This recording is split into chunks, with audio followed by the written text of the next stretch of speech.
There's a word that I think we all learn fairly early on in our life.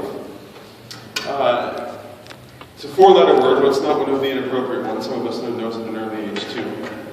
But this is the word stop.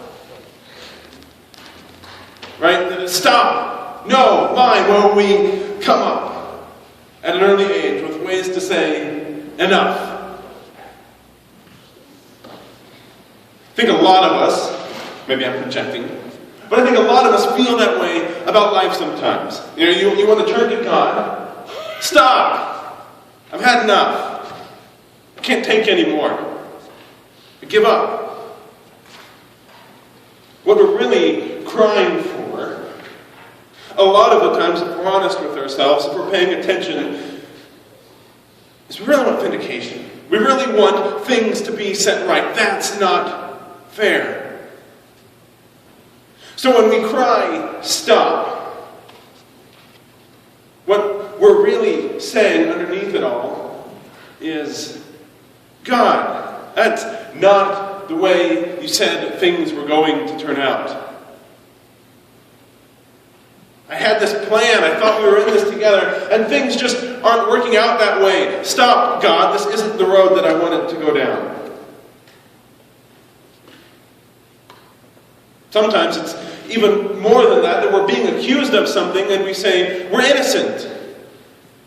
That accusation isn't real. I didn't do that. I'm not like that. That never happened. And we're right. And for some reason, at some point in time, we probably almost all go through this realization that life sometimes fairly accuses us of things that just aren't true. Perhaps a lot of us even feel the turmoil of that fear. Jesus addresses that in John 16. So as we gather today, as we read this scripture, as we study, as we let it shape us, let's go to him in prayer. So we're in John 16. We've been in the Gospel of John throughout the new year. And we'll be up almost until Easter, looking at the Gospel that John gave us that's decidedly different than the other three. That if you read Matthew, Mark, and Luke, they have a lot in common. The storylines are almost the same. But the Gospel of John is somehow different. Instead of all of the list of miracles that Jesus did, John gives us 7. But a lot of times the miracles in Matthew, Mark, and Luke aren't explained. They're just sort of done, and you're expected to believe, and yet John gives us the explanation behind those. This is why Jesus did this. They're signs, he calls them. They're pointing us towards something that Jesus is going to be doing. Well, we spent the first 7 weeks of the new year looking at those signs and have now transitioned into his final teaching section before his death. We're going to be looking now at the way he shapes his disciples before he is crucified and dead and buried and before he rises again. Then he says, these are the final things you as my followers need to know about me, about God, about the mission that I am on, and that you will be joining me in. And so we're looking at this teaching, and we've seen from the towel in the basin a few weeks ago, he gives us our mandate to serve those around us, that the Christian life is defined by service towards others. What we want to look at now in John chapter 16 is that feeling of vindication, that fear that sets in on us when we can look and say, stop, I've had enough. God, I don't want any more. Because you see, if you feel that way, and I'm sure you've all I've seen several heads nodding up and down, that's a feeling that we all resonate with at some point in time in our life. Maybe it's in a small way, a bump in the road, or maybe it's a big, catastrophic, life-shaping event that you can say, will never be the same because of that event.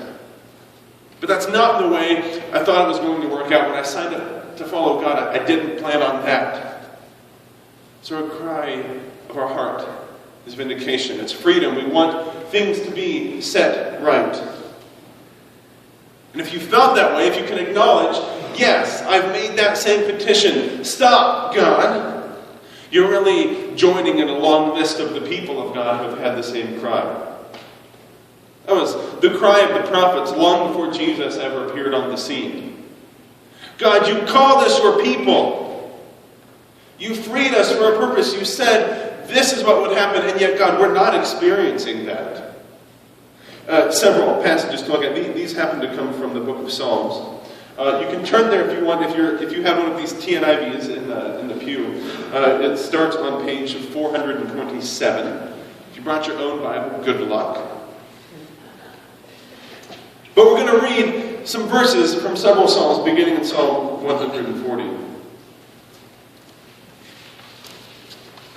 Rescue me, Lord, from evildoers. Protect me from the violent who devise evil plans in their hearts and stir up war every day. They make their tongues as sharp as serpents. The poison of vipers is on their lips. Keep me safe, Lord, from the hands of the wicked. Protect me from the violent whose devised ways to trip my feet. The arrogant have hidden a snare for me. They have spread out their cords of their nets and have set traps for me along the path. I say to the Lord, you are my God. Hear, Lord, my cry for mercy. There's this reasoning that, look, God, I signed up to follow you, and yet look at all of these things that are going wrong around me. I'm stuck, God, not what I expected. Psalm 141. I call to you, Lord, come out quickly to me. Hear me when I call. May my prayer be set before you like incense. May the lifting of my hands be like the evening sacrifice. Let a righteous man strike me, that is kindness, that is verse 5. Let him rebuke me, put oil on my head, I will not refuse it. My prayer will be still against the deeds of evildoers. Their rulers will be thrown down from the cliffs, and the wicked will learn that my words were well spoken. There's this idea that, look, there are these evildoers out there, they're accusing me, they're slandering me, they're taking even offense against you, God, and yet you stand there idly by, wondering. We're wondering where you are. I speak and I expect you to act, and yet you're not acting. You're not moving. You're not showing you're the real God, at least not as quickly or as hopefully I was going to expect. Psalm 142, I cry aloud to the Lord. I lift my voice to the Lord for mercy. I pour out for him my complaint. Before him I tell him my trouble. My spirit grows faint within me. It is you who watch over me day and night in the path where I walk. People have hidden a snare for me. We get, if we read the Psalms, if we read the prophets, if we read the Old Testament story, if we read the story of the people of God, there's this realization that all too often things just don't work out like we had expected. Flip back now, just one page probably in most Bibles, to Psalm 137. Perhaps the most striking example of the people of God not experiencing life as they expected. If you follow the church calendar, they often give you readings to do. Psalm 137 isn't given. It's a rather bold affront. It's offensive if you read it. By the rivers of Babylon we sat and wept, where we remembered Zion. They were captives. The people of God were enslaved to a foreign nation. That's not the way they signed up. They had been delivered. They were supposed to be a free people. They were supposed to be a light on a hill. And yet they find themselves captive again. There on the poplars were hung the harps. For there our captors asked us for songs. Our tormentors demanded songs of joy. Where is your God now? Was the mocking cry. They said, sing us one of the songs of Zion. How great your God, really you're enslaved to us. You can't be that great. They jeered. How can we sing for the songs of the Lord while in a foreign land? If I forget you, Jerusalem, may my hand forget its skill. May my tongue cling to the roof of my mouth if I do not remember you, if I do not consider Jerusalem, the city, the place where God dwelled, my highest joy. Remember, Lord, what they did to us on the day Jerusalem fell. Tear it down, they cried. Tear it down to its foundations. Daughter of Babylon, doomed to destruction. This is bold. Happy are those who repay you according to what you have done to us. Happy are those who seize your infants and dash them against the rocks. That's the cry of the people of God. This is not what we signed up for. This is not the way it should be. This is not what we had bargained for when we decided. They're crying out. We echo them from long ago. God, things aren't set right and we don't know what to do. We don't know what's going on. We don't know where to turn. We thought we could trust you, but right now, let's be honest, that's being put to the test. Hosea chapter 1, one of the prophets of God. The Lord spoke to Hosea early on and said, "Call them not my people, for you are no longer my people, and I am not your God." And yet the Israelites will be like the sand on the seashore, which cannot be measured or counted. And the place where it was once said to them, "You are not my people," they will be called children of the living God. The people of Judah and the people of Israel will come together, and they will appoint one leader, and one will come out of their land, and great will be that day. Well, that doesn't make sense. God first says, "You are no longer my people. You haven't lived up to this. Yet a day is coming when your numbers cannot be counted. When you'll be so great in number that everything will be set right. All of the promises are eventually going to come true." Kind of hard to sing the praise of someday something will be set right, when right now today isn't very much fun. It's hard for us at times to look and say, well, one day everything will be set right, so who cares if my life is a bother now? Because life now matters. Life in this moment matters to you. It also matters to God. And so we feel this disconnect that we can read. Look, there are these promises of God. There are these things that are supposed to be happening. There are these things we expect, and yet we're not meeting them. We're not experiencing them. The abundant life that Jesus has already promised us earlier in the gospel, where is that? We journey towards Lent at this time where Jesus dies, and his call is, "Take up your cross and follow me." Daily die to yourself. So when we sign up for that, we're sort of subtly expecting something in return. God, look at all I've given, and yet this life just keeps piling on. God, stop. Enough already. I can't take it. Jesus himself realizes this dilemma. In fact, goes so far as to call Satan the ruler of this world. Wait a minute, so now God's not even in control anymore. We feel our lives rooted in psalms that say, God, we don't know which way is up anymore. We expected something, we long for something, we want this connection with you, and yet right now we're not experiencing it.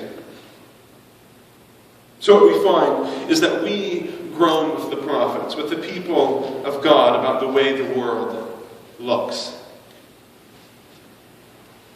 We look around us and sometimes we think we can see that things clearly aren't as they should be. The good life that God promises us just isn't happening. Our lives are lived in turmoil. Our relationships are broken like a window held together by duct tape. It's still broken, and in fact it's still fragile. We lay awake at night, and our fears race through our head like a cheetah hunting down its prey. If only we could get some relief. If only we could experience something of the promise of God. If only we could find ourselves resting comfortably with Jesus. Well, where on earth is good news? We've already admitted this life, quite frankly, stinks a lot of the time. It's hard. It's laborious. We wish we could throw in the towel. We've had enough. We've been knocked down, and we just want to lay on the mat. And yet today's word from the Gospel of John is take heart. All of this I have told you, Jesus said, so that you will not fall away. They are going to put you out of the synagogue. The hour is coming when those who kill you will think they are offering a service to God. So Jesus says two things. If you're authentically following me, you're going to be persecuted. You're going to be kicked out. You're going to lose things of this world. They will do such things because they have not known the Father and me. I have told you this, that when the hour comes, you will remember that I warned you about them. So Jesus confronts us and says, look, sometimes this world is going to be hard. Sometimes this world is going to knock you down. Sometimes you will want to throw it in the towel. But when He, verse 13, the Spirit of truth comes, He will guide you into all truth. He will not speak on His own. He will speak only what He hears, and what He tells you is yet to come. He will glorify me, because it is from me that He will receive what He will make known to you. All things belong to the Father. That is why I said, the Spirit will receive from me what He will make known to you. And then Jesus goes on to say, yes, this life is hard. Yes, things don't always work out to plan. But you have someone coming, the promise and assurance of salvation. If we're stuck, if we're mired, if we feel lost, if we don't know where the good news of Jesus is, we find it in His promised Spirit. You see, the good news during this time of Lent, when we feel confused, is that you are not alone. Jesus says in John chapter 16, I am on your side. And as proof, He leaves you His Spirit. Your advocate, He says. Your reassurance that the world doesn't win. During this journey towards the cross, as we move towards Palm Sunday, as we stop at the foot of the cross on Friday night, and as we celebrate Resurrection Sunday, the good news is the end of the story is you are going to win. If you go back and read the end of those Psalms, Psalm 140, 141, 142, they all end with vindication. They all end with freedom. They all end with the promise that God makes everything right. A life following Jesus isn't assured the easy life. He doesn't come to promise big houses, fancy cars, lots of money, a great job title. He doesn't promise safety or security. But He does promise that you are never alone. He promises that when you're laying in your bed saying, God, which way is up? These fears seem so real. These scenarios scare me. The word, the reassurance, the advocate from God Himself says, don't worry, child, you're not alone. And you notice your body doesn't move like it used to. When your reflexes aren't as fast, when you get passed over for a promotion that you really wanted. When you wonder, God, how can they do that to me? There's a still, calming, reassuring presence that says you're not alone, just follow me. You see, the message that Jesus came to bring us is actually a fairly scandalous one. Look after other people. Don't look inward, don't worry about yourself. Focus on others and let God take care of you. That's scary. Because the world tells us, make sure you get your own. Make sure you fight for everything you have. The message of Jesus is something completely different. I will take care of you, He says, so you are free to take care of other people. Doesn't mean they're not going to take advantage of you.